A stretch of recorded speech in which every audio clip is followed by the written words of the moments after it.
a number one rushing attack for the next consecutive year. And I say next consecutive year because I don't remember whether we were the number one rushing offense in 2022. I know that we were number one in 2023, but 2024 looking to be that way again.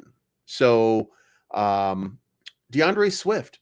DeAndre Swift is going to benefit tremendously from this big move. And the idea behind the Chicago Bears is that they want to, quote unquote, pound the rock. They want to push and they want to use what they're good at.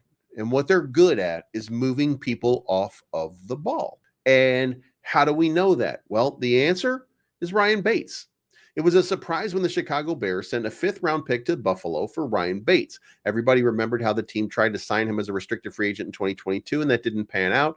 2 years later, Ryan Poles smelled an opportunity to get somebody he had a high opinion of, so the trade was made. People weren't sure what Bates' role in Chicago would be. He'd spent the majority of his career as a guard. The Bears also have 2 spots solidified with Tevin Jenkins and Nate Davis, so it seemed unlikely that they would trade a fifth rounder for a backup guard. That was when word filtered out that they plan on shifting him to center. He does have some experience there from his time in Buffalo, but not a lot. It was hard to understand why the team was doing this rather than seeking out somebody with a longer track record at the position.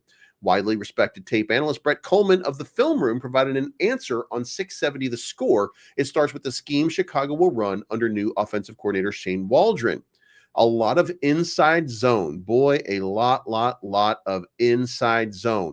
They're going to pound the rock pretty consistently. You're going to see a lot of what's called split zone, where tight ends going to be off and they come across the backside of the run scheme and they kick out the backside edge player to create that cutback lane. That's going to turn into some really fun RPO looks, some really fun play action looks. I'd be willing to bet that Caleb's going to be under center a lot more than he used to be at USC. Inside zone is a common staple for modern offenses. It's basically meant to generate movement between the tackles. For that to work, you need a center who can move defensive linemen off their spots and be athletic enough to reach the second level.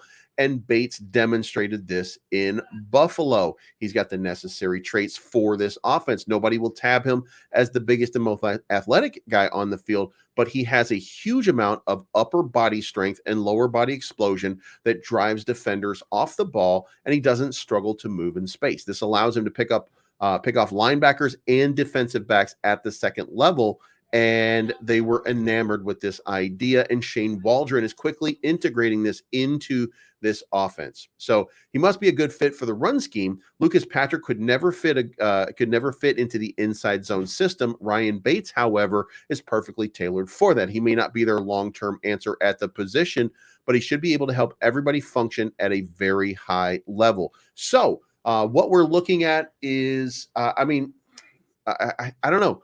Do you think DeAndre Swift is going to be the new beast mode? Do you think that we're really starting to witness an opportunity here where DeAndre Swift becomes that guy? You know, the guy that we talk about when you don't say his name out loud. You don't say his name out loud and you don't compare DeAndre Swift to him. But you look around and you say, well, I mean, he's kind of like Matt Forte. He catches the ball. He blocks well. He runs the ball pretty good.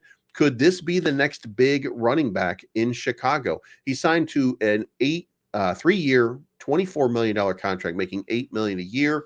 And this really seems like an exciting moment here, especially when you bring in that RPO and a talent like Caleb Williams.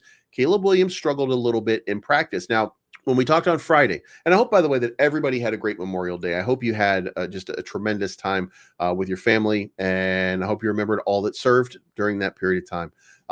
And here's the thing: I think that if we get off really well to start the season, then we're going to look back at this moment and we're going to say, "Wow, Caleb Williams struggled in practice. I wonder why he struggled in practice." Well, maybe, just maybe, it's because, like I keep telling you, this defense is going to be a lot better. And look, we're just going through the motions right now. We're just going through the motion. We're going to talk about some of the players, or one of the players on defense right now that is shocking Matt Eberflus a little bit later on.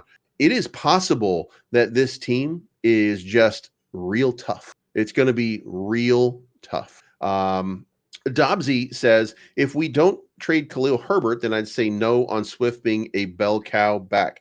More likely a committee system. So I don't think that I think that they're going to want. I don't see any reason to keep Khalil Herbert on the roster, and I like him as a player. And it would be my preference, or would have been my preference, that we stuck with him going into this season and not spend $8 million on DeAndre Swift. However, in analyzing the position, Deon, Khalil Herbert does not offer any of the upside that DeAndre Swift does in terms of blocking and pass catching ability. And he is as good a runner as he's as good as a runner, arguably, as DeAndre Swift. And that's not even to mention the rise of Roshan Johnson, who could supplant Khalil Herbert as the number one backup. He could be the number two running back on this offense, not because he's a better runner, but because he's a better pass catcher and a better pass protection blocker.